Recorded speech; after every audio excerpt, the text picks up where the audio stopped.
Terima kasih Anda masih menyaksikan program Bangga Jateng bersama dengan Pak Mas An, yaitu Ketua DPRD Kabupaten Kudus. Kita membahas tentang peran DPRD Kabupaten Kudus menjadikan Kudus sejahtera.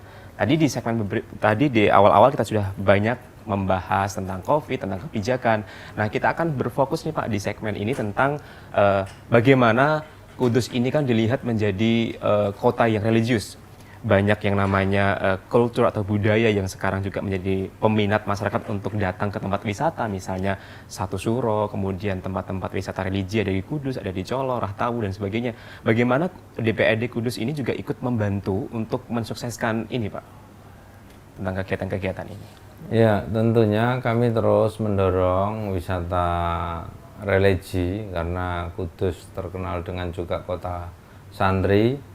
Maka wisata yang sudah ada sejak zaman dulu, yaitu ada wisata religi Sunan Kudus dan Sunan Muria, banyak sekali yang melakukan ziarah. Tentunya sesuai dengan kewenangan kami tetap memfasilitasi sarana prasarana di lingkungan tempat ziarah itu.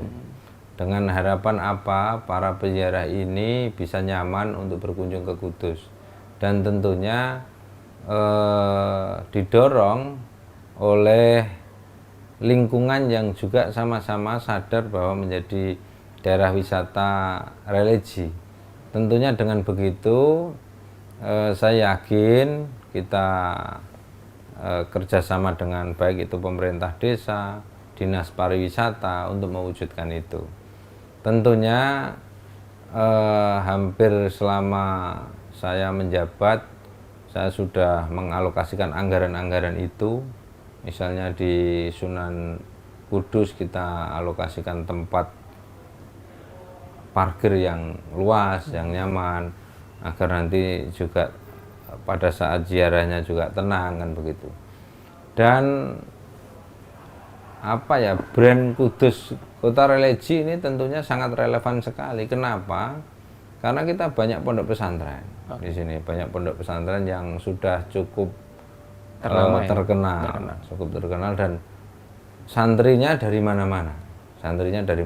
Kemarin saya di salah satu pondok pesantren di Kudus bahkan ada santri dari Amerika, santri dari Jepang untuk menghafal Al-Quran di Kabupaten Kudus. Ini tentunya sangat membanggakan, dan kami juga menjaga kota santri ini, agar tetap bagaimana masyarakatnya juga ramah, lingkungannya juga baik, termasuk juga pendidikan agamanya dapat, pendidikan umumnya juga dapat. Ini juga terus kita sinkronkan antara dinas pendidikan, dinas kebudayaan, termasuk juga tokoh masyarakat ya Pak ya, Kementerian Agama yang juga ada di bawah Kementerian Agama pendidikan itu. Oke.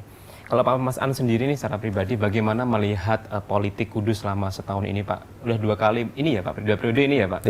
Tiga kali periode. Pak Mas An bagaimana melihat peta politik di tahun ini Pak? Maksudnya untuk kondisi politik di Kudus, apakah bagus untuk investasi, bagus untuk memajukan perekonomian, dan bagaimana Pak Mas An melihat itu? Kalau iklim politik, situasi politik di Kudus cukup lumayan kondusif. Jadi saya melihatnya kesadaran berpolitiknya sudah cukup dewasa, karena setelah pilkada, pilkades, pilihan RT itu kan pil yang cukup melelahkan. Tetapi dengan selesainya pemilu itu juga akan kembali untuk bersama-sama bagaimana Kudus ini agar sejahtera. Terbukti apa?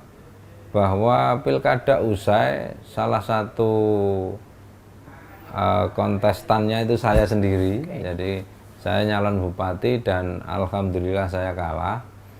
Saya belum berhasil, dan saya diamanahi lagi, saya mendapatkan tugas lagi untuk menjadi ketua DPRD. Tidak ada persoalan apapun.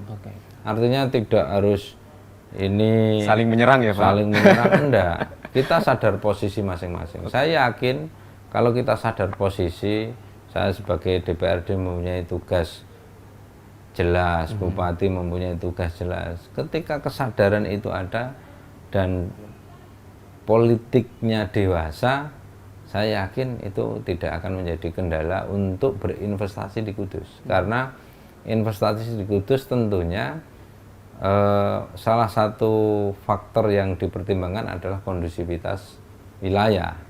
Jadi kondusivitas wilayah itu salah satunya juga iklim politik itu. Dan untuk berinvestasi di Kudus tentunya ya memang daerah itu harus pro investasi. Jadi pro investasi nanti termasuk bagaimana menjalankan visi misi bupati yang sudah dituangkan di dalam RPJMD. Tentunya saya sebagai anggota DPRD juga tetap mendorong RPJMD yang sudah visi misi yang sudah dituangkan di RPJMD dan tentunya menjadi acuan selama 5 tahun ke depan untuk pembangunan Kabupaten Kudus. Artinya memang Kudus ini untuk investor-investor yang menyaksikan program ini jangan takut ke Kudus ya Pak. Ya, karena aman. memang Kudus ini sangat ramah sekali gitu tentang kebijakan-kebijakannya dan juga legislatif dan eksekutifnya juga saling bekerja sama, politik yang dewasa gitu ya Pak ya. Pak, terkait dengan itu ini ada beberapa pertanyaan dari masyarakat Pak terkait dengan saat ini yaitu tentang COVID Pak. Ini ada yang menanyakan seperti ini. Kenapa tidak memakai masker itu harus didenda gitu Pak? Bagaimana Pak Mas An melihat ini? Ini kan sebuah dilema juga, masyarakat juga masa kesulitan dan sebagainya. Tapi kesadaran masyarakat juga perlu adanya edukasi seperti itu Pak. Pak Mas An melihat bagaimana Pak? Ya memang ketegasan pemimpin itu penting. Sama dengan ketika dulu itu aturan kita memakai helm itu tidak ada dendanya, maka orang tidak pakai helm. Mayoritas tidak memakai. Tetapi ketika sudah aturannya jelas, ada tilang, ada denda, maka 99% pakai Patuh ya Pak? Patuh pakai helm. Begitu juga masker. Ketika ini masif disosialisasikan, dilakukan operasi-operasi, bukan berarti ingin memberatkan masyarakat. Biar sadar bahwa pandemi ini masih ada, virus corona ini masih ada di sekitar kita dan kita tidak bisa melihat itu, dan penularannya sangat cepat. Droplet itu wah sudah. Maka penggunaan masker ini kan hanya tinggal gini, nggak repot sebetulnya. Ya memang kalau belum terbiasa ya agak terganggu, tetapi saya yakin kalau sudah terbiasa ini menjadi kebutuhan. Sekarang ini menjadi kebutuhan. Nah, kenapa pemerintah daerah khususnya Pak Bupati mengeluarkan Perbup yang di dalamnya salah satu ada denda? Ya biar ada efek jerah, biar ada kesadaran, biar menjadi kebutuhan bahwa pakai masker itu kebutuhan. Sebenarnya tidak perlu harus dipaksa-paksa pakai masker, tetapi karena tingkat kesadarannya masih rendah, maka Pak Bupati mengeluarkan Perbup dengan denda itu. Dan kami di Forkopimda juga sepakat itu dan terus untuk melakukan operasi sosialisasi agar apa? Mencegah penularan virus corona ini. Karena sampai dengan hari ini belum ada obatnya. Jadi kita harus sadar itu. Menjaga kesehatan masing-masing ya Pak. Protokol kesehatan tetap dilaksanakan dan dijalankan dengan baik. Dan pemirsa, itu tadi obrolan kita. Pak Mas An, ini statement terakhir kepada pemirsa Simpang 5 TV di anniversary atau 1 tahun DPRD. Apa yang ingin Bapak sampaikan kepada masyarakat? Ya, saya terima kasih telah diberi kepercayaan untuk menjadi salah satu wakil rakyat, menjadi anggota DPRD Kabupaten Kudus.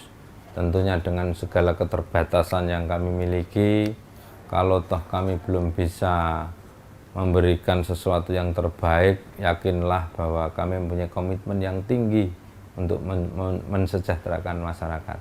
Kami ingin kebijakan-kebijakan ini yang real, yang bisa dilaksanakan oleh masyarakat sesuai dengan apa yang sudah kami komitmenkan, bahwa kami tetap ada di tengah-tengah masyarakat.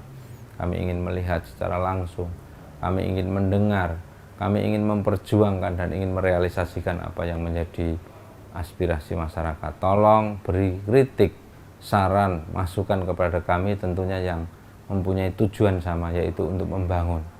Saya yakin dengan segala kekurangan yang kami miliki, kalau kita bisa duduk bersama, ngobrol bersama, kita cari solusi bersama dengan tujuan yang sama untuk pembangunan Kudus ke depan yang lebih baik, saya yakin solusi itu akan cepat terselesaikan. Oke, Pak Mas An, terima kasih. Selamat 1 tahun, masih ada 4 tahun, masih lama sekali Pak. Selamat bekerja. Capek pastinya Pak, kita tahu pandemi ini, kita doa bersama-sama masyarakat Kudus dan sekitarnya mungkin kita melawan bersama-sama dengan mematuhi protokol kesehatan. Pak, selamat ulang tahun atau anniversary DPRD Kabupaten Kudus. Dan pemirsa, terima kasih Anda sudah menyaksikan program kami selama 1 jam ini. Kita hari ini membahas tentang peran DPRD menjadikan Kudus sejahtera. Salam perdana pamit, terima kasih. Jangan lupa saksikan program kami di saluran 59 UHF atau Anda bisa langsung download di JPM Stream di Play Store Anda. Sampai jumpa. Wassalamualaikum warahmatullahi wabarakatuh.